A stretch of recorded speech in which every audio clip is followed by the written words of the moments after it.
So you've been, so other than politicians, you are the most programmed person in the world to do that. And in fact, I'll talk to you as though nobody else is here, just being completely real with you. So ministers have to become so careful about the perception of others. They sometimes don't even know when they're being real and when they're not. And that's not that they're trying to be dishonest or insincere, but, you know, a perfect example with that is it's hard to know when you're doing something for the Lord versus when you're doing something for your congregation because you're supposed to. You know what I mean by that. And because of that, your whole world of transparency kind of becomes muddy. And that also happens at home with our wives. And the problem with that is our wives see through us. They see our strengths and our weaknesses, and we have them. And being able to be real about that and say, hey, be real. In fact, I'm involved with a couple right now who got so caught up in that, saying what you want to hear instead of what is real, that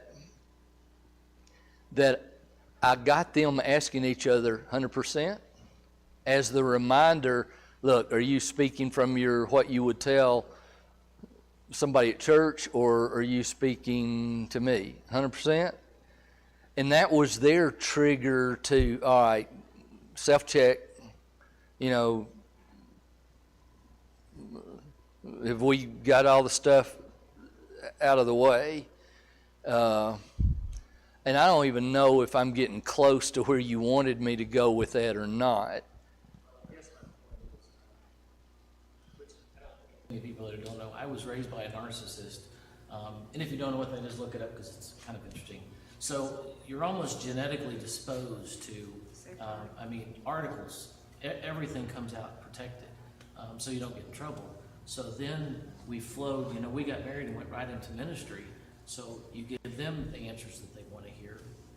And, it gets to a point to where it sounds cliche, but, or it sounds overstated.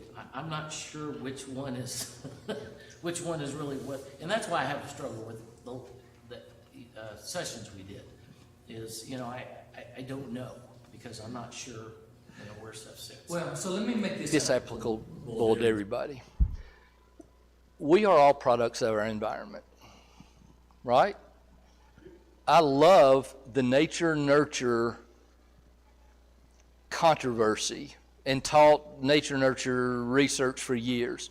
The thing I love about nature-nurture is the research for years and years and years continues to say we are 50% of who we are due to our genetics and 50% of who we are due to our environment.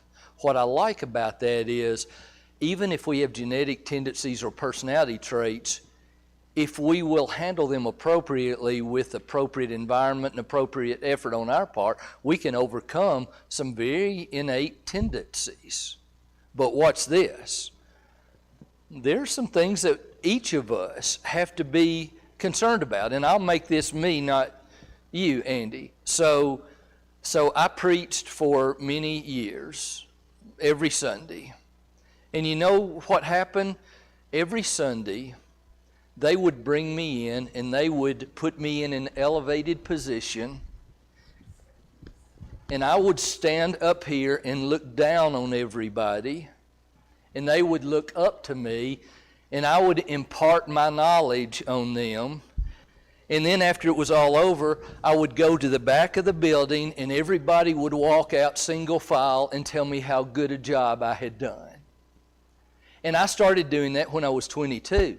But while I also was doing that, I was elevating myself to, at age 27, I was the director of the Mobile campus of Faulkner University. I was the man in charge. And then a few years later at Freed-Hardeman, I was dean of students and then vice president and then eventually president of Columbia Academy. You know what all of that did to me? It told me I was the one who was smarter than everybody else. I was the one that everybody ought to stop and listen to. When people had questions or problems, they would come to me and I had the answer and I was good at it. And you know what happened when I went home? If Tina and I differed over something, I was obviously the one that had the better ability to come up with the right answer. And if she differed with me, I had gone all day with everybody programming me to be the one up there. Now, I'm not picking on Andy. Andy appears to me to be a person with great humility. But what I'm saying is, those things confuse who we want to be with who we are, with all of us in different ways. And we got to be careful with it. How do we deal with it? By being real. When somebody tells us, especially a spouse, hey, it's kind of bothering me that we hear that without being defensive. We thank them for being open enough to share with us. And you know what? In our culture, especially for us men who don't have to stop in our careers to have children and all the stuff that's going on there, we become programmed to, without meaning to, feel oftentimes like we are the better decision maker, we are the better logician. And if our spouses disagree with us, then without realizing it, sometimes we become disrespectful, we become hurtful. And I don't know why I'm completely going into this, but what I'm saying is we all have things that program us, and there's only one way that we're going to handle that, and that is to be humble enough and real enough to let others help us to see what we are. Because oftentimes we're coming across in ways we don't mean to. And part of where I'm coming from, this has nothing to do with Andy, part of where I'm coming from is day after day after day after day, I see this among husbands, sometimes among wives. But 90% of the time or more, it is husbands who are dominant and strong and controlling in ways that they don't mean to be, because they have become programmed in our culture to do that. And we got to be careful about that. We really have to be careful. And may say later, I say this sometimes, men, give your wives, and wives, give your husbands permission to say, "Oh, I felt disrespected in the way you told me that." And follow that up with, "Thank you for telling me that, because I don't want to disrespect you." See, that kind of stuff is what helps us to deal with these programmed products of our environment, tendencies, ways that we have that get a lot of couples in trouble. I just completely jumped ship. But what I'm saying is huge if you'll listen to me and take it and practice it. But the whole, how do we get real and openness, honesty, transparency? Make yourself be real and understand that we all have our challenges, we all have our baggage, we all have our issues. If we pretend we don't, we're not being real. It's not a matter of whether or not you've got it, it's a matter of what is it, and let's work together with it. Should we have an invitation song after that sermon now? All right, let's go on. Let me move up. So a lot of this goes hand in hand. Understanding that my spouse is different. If you married someone just like yourself, one of you is unnecessary. I kind of like that line. So men and women are truly created to be different. So here's my story. So some of our best friends in the world, who was I talking to? About Mike and Nancy, they won't even care. Oliver at Harding. So Mike and Nancy are two of our best friends in the world.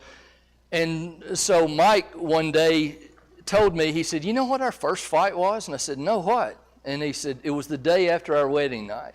And I went, ooh, that's not good.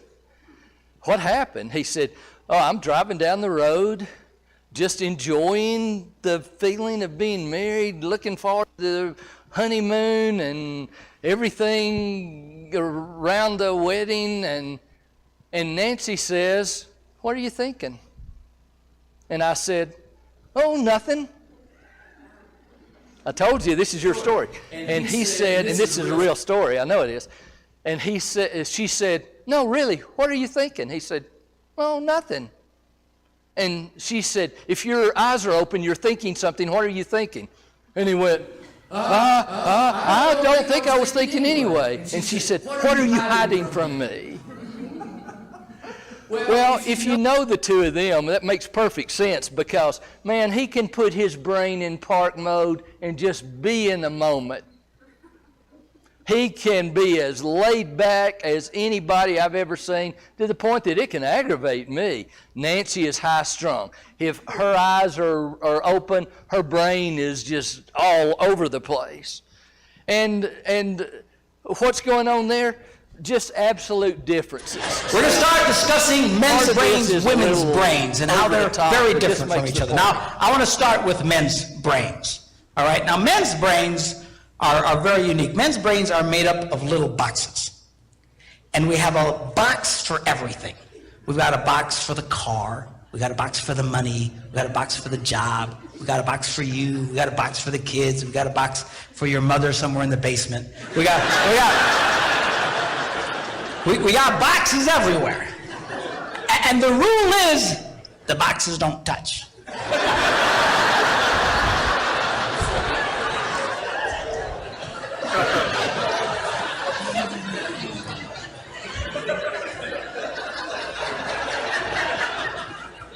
When a man discusses a particular subject, we go to that particular box, we pull that box out, we open the box, we discuss only what is in that box. All right?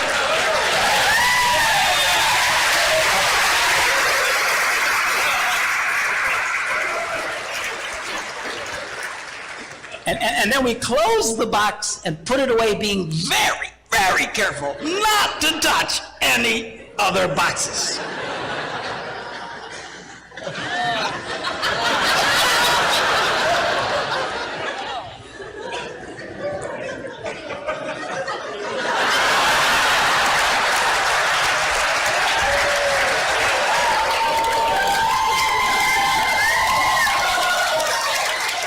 Now, women's brains are very, very different from men's brains. Women's brains are made up of a big ball of wire. And everything is connected to everything. The money's connected to the car's connected to your job, and your kids are connected to your mother, and everything's connected to everything.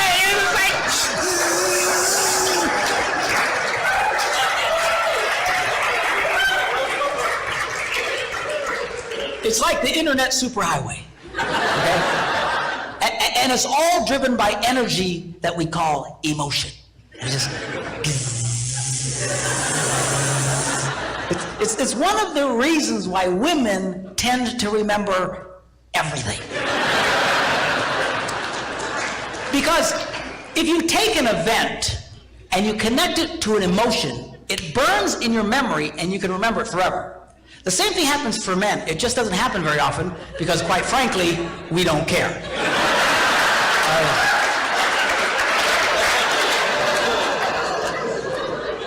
Women tend to care about everything. And she just loves it.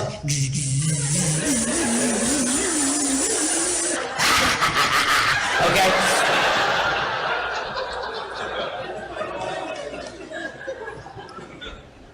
Now, men, we have a box in our brain that most women are not aware of.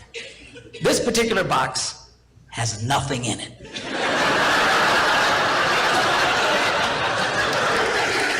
fact, we call it the nothing box. And of all the boxes a man has in his brain, the nothing box is our favorite box.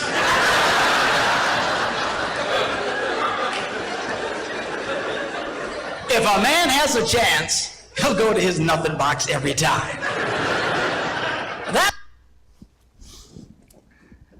Some truth to that, isn't it? Did it make you remember certain situations or things you've been through? So let me talk about the serious side of this for a minute. I see all the time women can multitask and men can't. Now, that's an overly generalized statement, but women are way better at multitasking than men. And you know why I think they multitask better than men? Maternal instinct. God made us different. And women are able to balance more things at one time than men are. Most of us are one-track minds. And we have the one box out, while maternal instinct gives, I believe, females the ability to do several things at once. All right, so 1 Peter 3 and verse 7, what does God say about differences? Husbands, in the same way, be considerate as you live with your wives, and treat them with respect as the weaker partner and as heirs with you of the gracious gift of life, so that nothing will hinder your prayers. Two things quickly. Number one, it's not a verse for the purpose of saying men are stronger than women. I bring this verse because there are innate created differences between males and females. We saw a funny video of how that's processed, and if we don't acknowledge the fact that we're different and that's okay, we're made that way, then we're going to have problems. And point number two, those problems will result in affecting our relationship with God Almighty if we're not careful, to the point that our prayers even are handled. Now, I put this slide up. How are we different? That's Carter and Haley, our two. And if you look closely, it's hard to see, but Carter and Haley are very different, Michael, aren't they? Yeah, they are. I'll talk about those differences a little more later. But how can two so different come from the same gene pool? We were talking about that with your two earlier. It just happens. And do we ever marry somebody who, personality-wise, spiritually-wise, genetically, is just like us? No, it just doesn't happen. So what do we do with it? Well, we accept the fact that people are different and realize that if we don't do a good job with that, we have a problem. Understanding that people are different is necessary for good relationships. Individuals have different personalities, different levels and types of emotions, different logical and mental processes, levels of introversion, extroversion, means of communication, ways of understanding, needs.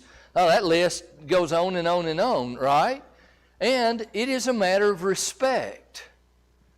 What's the purpose here? The purpose here is if I interact with somebody and we differ on something and they make me feel like, or they think I am less than them because I see it differently than them, how much time am I going to want to spend with them? Ooh, people that look down on me because I see something differently from them, I don't want to spend time around them. However, in a marriage relationship, it happens all the time where two will differ. One will come across in a stronger way than the other. The weaker, whether male or female, will feel disrespected, and they'll walk away to keep from it going on and on and on, but they are hurt and disrespected. Why? Because of me thinking, if you don't see it the way I do, then you're wrong. Now, I don't like those words. I don't intend to be that way. But if I'm not careful, I can even very unintentionally send that message. And it is an immature way of thinking to believe everybody ought to see things exactly like I do. If we're driving down the road and we see a house that's painted an unusual color, one of us may say, "Can you believe they painted that house that color?" And the other one may say, I don't know why in the world everybody doesn't have a house that looks exactly like ours. And the point is made. Oh, yeah, my bad. Everybody doesn't have to dress, look, feel, decide the way I do. So what are some common areas where this causes problems? Well, personality. Personality problems happen. Different levels of spirituality. What happens when one has a significantly higher sex drive and need than the other? Well, sometimes that's not handled very well. What about background? Austin and I were talking. I said a while ago, yeah, Tina grew up with a dad who did a lot of the cooking. And I grew up with a mom who did all the cooking. My dad went to the kitchen for one reason only. Tina got married and went, "No, you're supposed to." And I went, "Beg your pardon?" Yeah, we had to figure that out, and I probably won. I don't cook much, is the point. We all had to bring different family backgrounds. Financial. Oftentimes in the counseling room, I'll ask is, where are you financially? Is one of you the spender and one of you the saver? And when that's the case, then we've got some differences that we have to figure out how to deal with. How husbands and wives process information is so significant when spouses are different, not getting along. Now, look at this one. And in fact, I'll give an example, personal example. I want each of you to ask yourself, am I the if-then thinker in our relationship? Or are both of us, or is one of us and not the other? And I'll give you an example. So you saw a picture of Carter and Haley. They were in college at Freed-Hardeman. We'd moved to Columbia at that point. It was one of those rare times that they both were going to be home on the same weekend. Saturday night, Mom's going to fix the special meal. And on Friday night, late, when they finally both got there, we're all in the living room together, the family room, and it's so good for the four of us to be together. And Mom says, tomorrow night, 6 o'clock, I want everybody at the table, going to have both of your favorite meals. Do whatever you want to, sleep late, go see your friends, but at 6 o'clock, I want you to be at the table. And the three of us look at Haley and we go, Haley, 6 o'clock. And so Saturday they do their own thing. Saturday night comes, Mom has the perfect meal in the dining room. I'm at the patriarch's place at the head of the table. Carter is to my left. Haley's chair is empty and Mom's in her chair. And so 6 o'clock comes. And Carter's looking at his phone. I'm looking at my watch. 6:01 comes. 6:02 comes. 6:03 comes. 6:04 comes. 6:05 comes. 6:06 comes. And Haley comes bouncing up the steps, busts through the door, sees the food, gives Mom a big hug, sits down. Oh, this looks great. And Carter says, you're late. And Haley says, I'm not late. And Carter said, you're late. You know you're late. And Haley looks at her phone or her watch and goes, what's his problem? And she looks at me and she says, why is he ruining this for everybody? Well, to Haley, she was not late. 6 o'clock, she was within the margin of error. But to Carter, somebody trying to make the argument that 6:06 is 6 o'clock is like trying to tell somebody it is midnight outside and as dark as it can be, and when we get out of here, we're not going to be able to see the road. And he looks at me like, this is crazy. And she looks at me like, this is crazy. Now, which one of them was right? Well, the answer is easy. If you are an if-then thinker, you're sitting there right now going, Carter was obviously right. Who in the world in their right mind tries to argue that 6:06 is 6 o'clock? But if you're more like Haley and accuracy and detail is not nearly as big a deal, it is at least easier for you to sit there and go, you know what? Some things just don't matter quite so much. Now, that's a fun story for us to remember and for me to tell, but it makes the point. Because if you are married to a Haley and you're a Carter, or vice versa, then there are going to be times when you look at the other one and you go, that doesn't make a bit of sense. And you get completely frustrated. Or you may look at the other one and go, why are you making such a big deal out of nothing? Why? Because we're different. And the whole purpose of this session is to say, look, differences are going to happen. We're going to see things differently. We're going to feel differently about them. We're going to perceive them differently. And if I feel like everybody has to perceive things just like me, that's probably going to be a problem. Well, let me run through this quickly. Careers often play into how well we respect differing opinions. I had this slide to point to what I was talking about a while ago when I said if we're programmed to be the decision maker and we're good at it and we are if-then thinkers, then it's hard for anybody to differ with us. And here's why. One thing I didn't say, I'll say it quickly.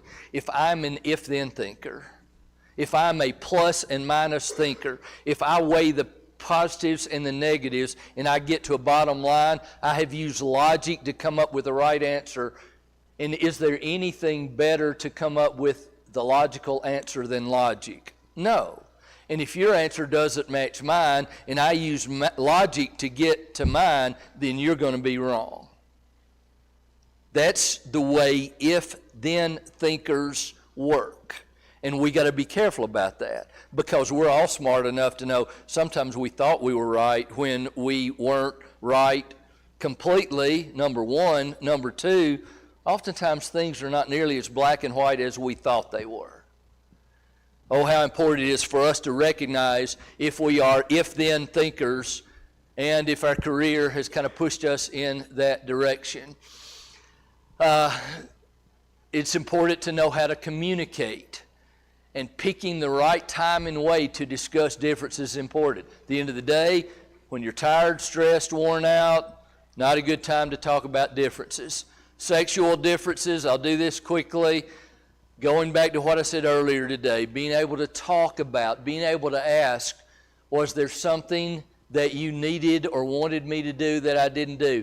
What could I do to fulfill you better? What could I do to make this experience better for you? Hard discussion to have, but so very important. What is the goal of this? The goal is to be okay with my spouse seeing something differently from me without automatically thinking he or she is wrong, my way is better, he or she should see it like I do, and I'll not be content until he or she gets to that point. Remember, it is a matter of respect. Met Wednesday at 2 o'clock with a couple who I asked him, would you, if I were to point a gun at your wife, would you step in between her and me? And he said, I absolutely would. And I said, so why are you upset with her for throwing clippings into the landscape beds? And he was. Didn't make a bit of sense to him. Why is she not thinking the grass goes out the more on the right side, not the left side? And he'd worked so hard. And I called his name and I said, do you realize that you would die for this woman, but you're disrespecting her in how you're criticizing her and making her feel stupid because she didn't think about? Well, part of that is they are different. And a big part of that is we let down our guard with the people we are closest to, and oftentimes become very disrespectful when in the grand scheme of things, we don't want to do that at all. So, you got an exercise. It's 3:30. Take 10 minutes to do this real quick. And I'm going to start at 3:45 whether you're here or not, okay? So we can catch up and not draw it out. Purpose of this exercise is in a calm moment when we're kind of in the mood of wanting to make our marriage better, hopefully, to talk to each other about the differences that you have one with another and how problematic they are, and be able to tell each other, hey, it kind of bothers me when you do this, if there are things related to this that bother you, and allow the other one to do it so that you recognize them and can deal with them in a good way. Okay? Anything you want to add? And you'll probably talk about it, but just when you do differ over things, learning how to both compromise where you both feel Yeah. to get your way. I'll come back to that. Yeah, that's big. All right, see you back in here at 3:45.